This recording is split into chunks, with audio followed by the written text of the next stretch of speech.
Il est sélectionneur, un sélectionneur pas comme les autres. Il est entré dans la légende en qualifiant son équipe nationale pour la Coupe du Monde de foot sans avoir dirigé un seul match à domicile ni avoir mis les pieds au pays. Ancien entraîneur adjoint de Jean-Pierre Papin à Strasbourg et à Lens, globetrotter en Afrique. Il a convaincu Jean Reckner Bellegarde et plus récemment Wilson Isidore de porter le maillot des Grenadiers. Le sélectionneur d'Haïti, Sébastien Minier, est l'invité de l'After FC. Salut Sébastien. Bonjour à tous.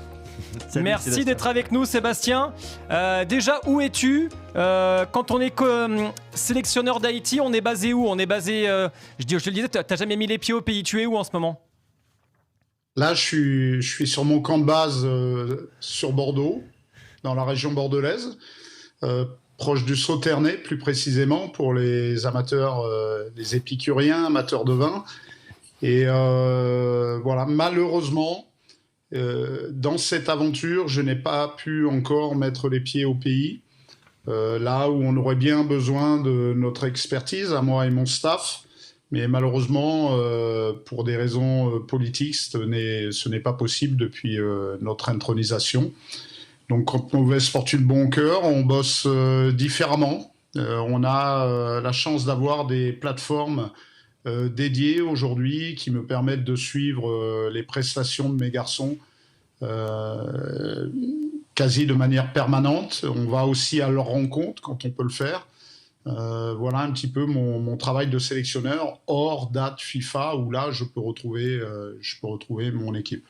Tu utilises quelle plateforme en particulier? Wisecout, il y en a plusieurs comme ça? Wisecout, BeSoccer, mais Wisecout surtout. D'accord. Et pourquoi c'est pas possible d'aller en Haïti? C'est parce que votre sécurité ne serait pas assurée? Parce que c'est encore trop compliqué la situation politique là-bas? C'est pour quelle raison? Oui, bon déjà sur Port-au-Prince, il faut oublier. Il y aurait éventuellement Cap Haïtien, mais si j'y vais, il faut y aller aussi avec un championnat qui serait organisé, ce qui a été le cas, mais de manière très réduite, avec des matchs régulièrement annulés. Donc c'est compliqué. Les ambassades des États-Unis et françaises sont pour le moment fermées, ce qui veut dire que même si je venais à découvrir un joueur localement, pour le sortir du pays et l'amener sur un rassemblement étranger, c'est un vrai chemin de croix et compliqué. Là, j'en ai un pour le prochain rassemblement. Il a obtenu son visa canadien. J'espère qu'il pourra sortir du pays, certainement via la République dominicaine, mais c'est pas facile. Ouais, parce qu'il y a 2 matchs à venir, donc ça se passe à Toronto, donc des matchs amicaux contre le Canada et la Tunisie d'un certain Sabri Lamouchi d'ailleurs qui vient d'être nommé. C'est quoi le quotidien actuel là, d'un sélectionneur d'Haïti avant 2 matchs de préparation à la Coupe du Monde là? Comment ont été rythmés tes derniers jours, Sébastien? Mes derniers jours, il y avait la conférence de presse avant-hier pour nommer la liste des joueurs retenus pour ce rassemblement. Voilà, donc la préparation de la liste, il fallait faire le point sur le week-end précédent, faire l'état des lieux de toutes les blessures éventuelles, l'état de forme des garçons, aller au contact parfois de leurs entraîneurs. Ça a été le cas ce matin, par exemple, pour Placide et le coach Réginald Ray de Bastia. Pour faire un point, c'était il y a 2 jours avec Julien Cordonnier, le directeur sportif de Sochaux, puisqu'il y avait une petite alerte sur Alexandre Pierre. Voilà, faire un point des forces en présence, préparer cette conférence de presse, et puis après un travail avec mon staff, régulièrement en visio, puisqu'il est éclaté à divers endroits de France. Et voilà, il y aura l'apport, le rajout d'un préparateur mental pour ce rassemblement et la Coupe du Monde. Donc c'est faire en sorte qu'on trouve nos repères les uns et les autres de manière à faciliter son intégration et que ça amène une plus-value au fonctionnement de notre staff. Justement, Sébastien, en matière de staff, est-ce que tu peux nous détailler un petit peu comment ça se passe? Sur combien de personnes tu t'appuies? Tu disais un petit peu éclaté où ils se trouvent géographiquement. Combien de fois tu es en contact avec eux? Est-ce que c'est quotidien? Est-ce que c'est hebdo? Alors je suis, tout dépend avec qui, mais avec par exemple mon entraîneur adjoint, je suis en contact permanent, je dirais, avec lui. Je l'ai plusieurs fois par jour. On a des échanges. Dès qu'il y a une idée qui fuse, il faut qu'on la partage. C'est échangé également sur le foot. Il y avait les matchs de Ligue des Champions sur les 2 derniers jours. Voilà, il y a toujours une idée à prendre, une réflexion à avoir sur l'actualité sportive, notamment sur les 2 derniers jours avec finalement le Maroc qui a récupéré un titre. Voilà, ça a alimenté les conversations même parmi nous. Voilà, donc j'ai un entraîneur adjoint. Alors, pour synthétiser, je suis parmi le staff technique le seul employé à plein temps de la fédération. Et ensuite, j'ai des garçons qui viennent à la vacation. Voilà, qui sont rémunérés quotidiennement par rapport au nombre de jours passés et leur investissement pour chaque rassemblement. Donc j'ai la chance d'avoir dans cette aventure comme entraîneur adjoint Sébastien Rabot, qui est également entraîneur adjoint à Orléans et que coach Della Major a accepté de me libérer durant les dates FIFA.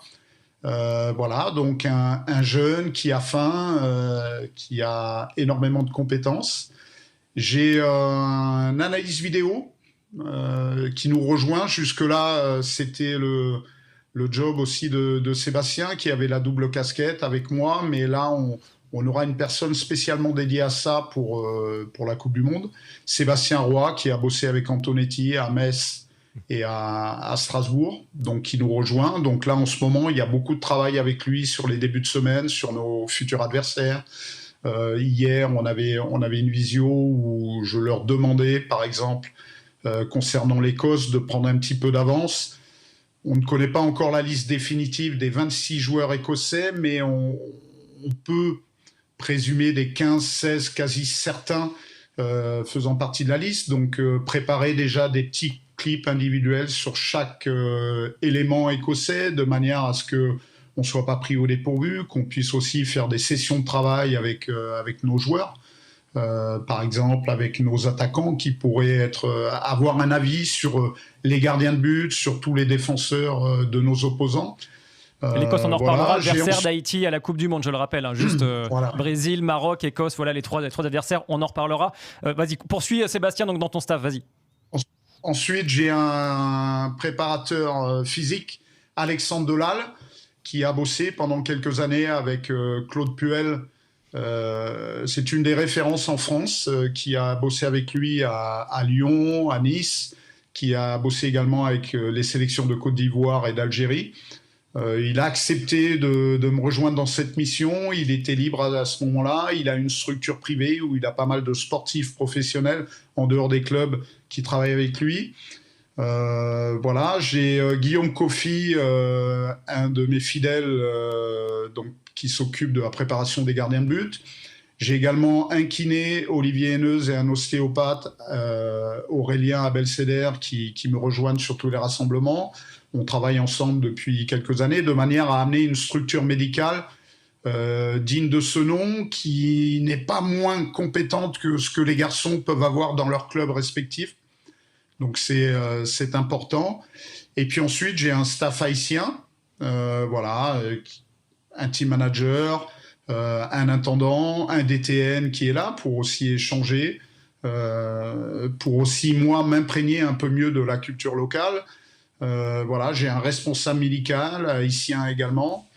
Voilà, donc on essaye de faire en sorte de créer une dynamique et que tout le monde se rencontre, puisse s'échanger et que ça nous tire vers le haut. Juste Sébastien, du coup, ça correspond à combien de personnes en tout sur une phase internationale, ton staff ? Ah là j'aurais une quinzaine de personnes au niveau du staff, plus les 26 joueurs. Voilà, on peut dire que, allez, un groupe d'une quarantaine de personnes à gérer au quotidien. Alors, sous Sébastien, la pression. Ouais, sous la pression, et on va reparler du préparateur mental, mais tu l'as cité, donc Guillaume Coffy, c'est ton fidèle adjoint en charge des gardiens. Il a une petite question pour toi, il nous a envoyé cette petite vidéo. Ah. Ouais, coucou mon petit Seb. Bon, après tous ces périples qu'on a pu faire entre le Congo, Kenya, Guinée équatoriale, j'en passe surtout, et puis la Syrie, j'aurais une petite question. Si tu devais reprendre l'avion au Ghana, rappelle-toi, dans l'avion militaire, après que la porte se soit ouverte et qu'on était à l'arrière, tu leur aurais repris l'avion ou pas? Je sais déjà ta réponse. Allez, je t'embrasse. Ciao, ciao. Et nous, on la connaît pas la réponse. C'est quoi cette histoire d'avion? Non, j'étais nouveau sélectionneur au Congo-Brazzaville. Donc jeune sélectionneur qui venait de récupérer un poste de numéro 1. Donc on est peut-être un petit peu plus docile, un petit peu plus conciliant, moins attentif aux risques également. Et ce jour-là, le Ghana avait organisé le match à Koumassi, qui se trouve à 500 km environ d'Accra. Voilà, c'est un petit peu déstabilisant pour les équipes visiteuses. Donc on est arrivé en avion privé du gouvernement, affrété par le gouvernement congolais. On a atterri à Accra et ensuite on devait basculer sur Koumassi. Et là, visiblement, plus d'autorisation légale. Notre avion était soi-disant trop lourd pour l'aéroport de Koumassi et il fallait y aller en bus. Donc après beaucoup de discussions pendant des heures et des heures, bloqués à l'aéroport, j'avais refusé de partir en bus faire 500 km sur les routes africaines. Et ils nous ont affrété un avion militaire. Donc c'était le gentleman agreement qu'on avait trouvé. Et en partant, en décollant, la porte arrière s'est ouverte. Voilà. Rassurant. Ah, on n'avait pas encore décollé, on était sur le tarmac avec un bruit ahurissant puisque un avion militaire, pas isolé. Et Guillaume et moi, nous étions sur le dernier rang et la porte s'est ouverte derrière nous. Et c'est vrai que ça arriverait maintenant, je ne monterais pas dans l'avion. Ouais, c'est un peu fort. Mais comment vous avez fait du coup? Vous avez refermé la porte? Alors, l'avion a stoppé, ils ont refermé la porte et on a décollé, on est parti. Et on a été faire match nul le lendemain là-bas à Koumassi, au Ghana, qui était le Grand Ghana, quart de finaliste de la Coupe du Monde, 4e équipe africaine à ce moment-là, avec les frères Ayou en figure de proue de cette équipe. Voilà, ça serait aujourd'hui, je serais beaucoup moins conciliant. J'appellerais certainement l'after-foot pour ruer dans les brancards et que ça ait un petit peu d'impact. Voilà, mais à ce moment-là, on était un peu plus docile et voilà, on avait aussi, on cherchait à se protéger par rapport à nos postes puisque voilà, c'était pas rien de devenir numéro 1 d'une sélection africaine et parfois il fallait être un peu conciliant. On va justement détailler ton parcours avec Rémi parce que tu as eu déjà 1000 vies d'entraîneur, Sébastien. Un parcours divers, intense et varié parce qu'on peut voir que ta carrière d'entraîneur a commencé en 98 au FC Mougins. Ensuite, tu auras plusieurs clubs, dont notamment la Roche-sur-Yon entre 2005 et 2006, mais surtout Strasbourg à partir de 2006 en tant que adjoint, puis Lens. Ensuite, tu dirigeras Oman en tant qu'adjoint, la RDC aussi. Tu feras différentes sélections comme le Togo, le Congo, le Kenya, la Guinée équatoriale comme tu l'avais évoqué. Il y aura aussi Marumo en 2021. Voilà, il y aura plein de clubs pour terminer évidemment par le Cameroun de 2022 à 2024 et donc depuis le 8 mars 2024 la sélection d'Haïti dont tu es le sélectionneur évidemment numéro 1. Bon, on va avoir l'occasion de revenir sur tout ce parcours. Moi, j'avais une question sur le métier de sélectionneur d'Haïti par rapport à tout ce que tu as vécu comme autre sélection. En quoi c'est différent avec Haïti? La différence principale, c'est que je n'y vais pas et malheureusement, je ne peux que peu peser sur le football local.